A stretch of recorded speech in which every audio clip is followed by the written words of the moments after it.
என்னோட நேம் வினிதா. என்னோட நேட்டிவ் வந்து பெல்லாதி குரும்பபாளையம். நான் பிபிஜி ஹிஸ்ட்ரி ஆஃப் டெக்னாலஜியில் பிஇஇசி 2019 கம்ப்ளீட் பண்ணேன். இப்போ நான் வந்து லேண்ட்மார்வல் கம்பெனியில் Node.js டெவலப்பர் வித் டிஎல்லாம் வந்து ஒர்க் பண்ணிகிட்ருக்கேன். மந்த்லி 25K சேலரி வாங்கிட்டு பிஇஇசி ஜாயின் பண்ணேன் பிபிஜி காலேஜில் பிளேஸ்மெண்ட் அவ்வளோக்கா எதுவுமே வரல என்னோடய காலேஜில். பட் அதுக்கப்புறம் நான் என்ன பண்ணேன்னா 2019 காலேஜ் முடிஞ்சு நிறையா கம்பெனிஸ்க்கு இன்டர்வியூ போயிருக்கேன். ஸோ ஏதாச்சும் ட்ரை பண்ணலாம். ஸோ எல்லாருமே வந்து ஏதோ ஒரு எக்ஸ்ட்ரா ஸ்கில்ஸ் தான் எக்ஸ்பெக்ட் பண்ணுறாங்க. ஸோ அப்போ அந்த ஐடியா எனக்கு இல்லை. ஸோ நான் என்ன பண்ணேன், கிடைச்ச ஒர்க்குக்கு போகலான்னு சொல்லிட்டு டெஸ்ட் இன்ஜினியராக ஒர்க் பண்ணேன். ஸோ டெஸ்ட் இன்ஜினியராக வந்து 1 years ஒர்க் பண்ணேன். ஸோ அங்கேயும் வந்து சேல்ரி எதுவும் ஹையாக இல்லாமல் இருந்ததுனால நான் கோர்ஸ் படிக்கணும் அப்படின்னு சொல்லிட்டு சரி எம்பெடட் ரிலேட்டடாக போகலாம் அப்படின்னு சொல்லிட்டு சர்ச் பண்ணேன். ஸோ அந்த டைமில் என் தம்பி என்ன சொன்னான்னா, இந்த மாதிரி குவியில் வந்து கோர்சஸ் இருக்குது, ஃபுல் ஸ்டாக் டெவலப்பர் கோர்ஸ் இருக்குது, நீ வந்து அவங்களுக்கு கால் பண்ணி கேளா, அவங்க டீட்டெயில்ஸ் சொல்லுவாங்க அப்படின்னு சொன்னான். ஸோ என் தம்பி இன்ஸ்டாகிராமில் பார்த்து சொன்னான். குவியில் வந்து ஃபுல் ஸ்டாக் டெவலப்பர் கோர்ஸ்க்காக என்ரோல் பண்ணேன். ஸோ அதில் வந்து 2 days ப்ரீ பூட் கேம்ப் இருந்துச்சு. அந்த ப்ரீ பூட் கேம்பில் வந்து அவங்க கொஞ்சம் எப்படி கிளாஸஸ் எல்லாம் எப்படி போகும் அப்படிங்கிற இன்ஸ்ட்ரக்ஷன்ஸும் சொன்னாங்க. ஸோ கேப்ஸ்டான் ப்ராஜெக்ட் இருக்கும், அப்புறம் ஹேக்கத்தான்ஸ் இருக்கும், அதுக்கப்புறம் மார்க் இன்டர்வியூஸ் இருக்குது அப்படின்லாம் சொன்னாங்க. ஸோ அவங்க சொன்னதுக்கப்புறம் அவங்க சொன்ன ஐடியா வச்சு நான் ஒரு சில சர்ச்சஸ் எல்லாம் பண்ணி ஸோ இது இப்படி தான் படிக்கணும் அப்படிங்கிற ஒரு இதுக்கு வந்தேன். அதுக்கப்புறம் ப்ரீ பூட் கேம்ப் முடிஞ்சதுமே மெயின் செஷன் ஸ்டார்ட் ஆச்சு.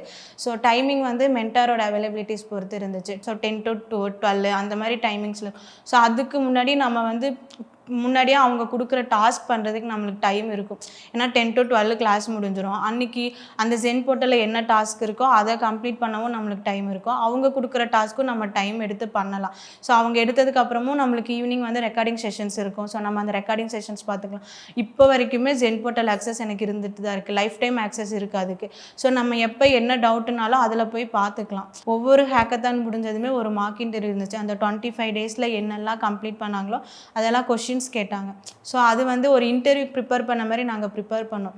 இது இப்படி கேட்பாங்க, நம்ம அவங்களுக்கு எப்படி ஆன்சர் பண்ணணும் அப்படிங்கிறத ப்ரிப்பேர் பண்ணுறதுக்கு ஈஸியாக இருந்துச்சு. நம்ம வந்து நமக்கு எந்த லாங்குவேஜஸ் கன்வீனியன்ட்டோ அந்த லாங்குவேஜஸில் வந்து நம்ம ப்ரோக்ராமிங் படிக்கலாம். இது எல்லாத்துக்குமே முக்கிய ரீசன் என்னென்னா எங்கள் அம்மா அப்பாவோட சப்போர்ட்டு தான்.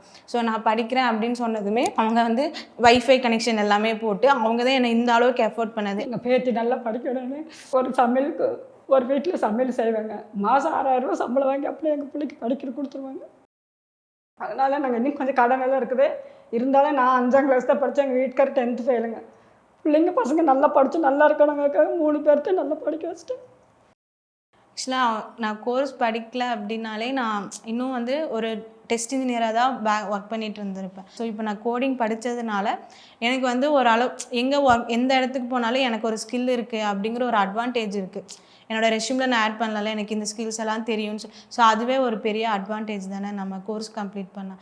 ஸோ பிளேஸ்மெண்ட் சப்போர்ட் இருக்குது. கோர்ஸ் கம்ப்ளீட் பண்ணிட்டோம் அப்படின்னா அந்த கோர்ஸ் கம்ப்ளீஷன் சர்டிஃபிகேட் இருக்குது. நம்ம எங்கே போனாலும் நம்மளுக்கு ஒரு ஸ்கில் தெரியும். ஸோ அவங்க என்ன டாஸ்க் கொடுத்தாலும் நம்ம அந்த டாஸ்க் பண்ணுற அளவுக்கு ஒரு கேப்பபிலிட்டி வந்து நம்மளுக்கு கொடுத்துருக்கு. ப்ரோக்ராமிங் லாங்குவேஜஸே தெரியாமல் இன்டர்வியூஸ் அட்டென்ட் பண்ணியிருக்கேன். அவங்க கொடுத்த எல்லா டாஸ்க்குமே நான் கம்ப்ளீட் பண்ணியிருக்கேன் அப்படின்னா அது பெரிய சப்போர்ட் வந்து குவியோட கோர்ஸ். தேங்க்யூ குவி.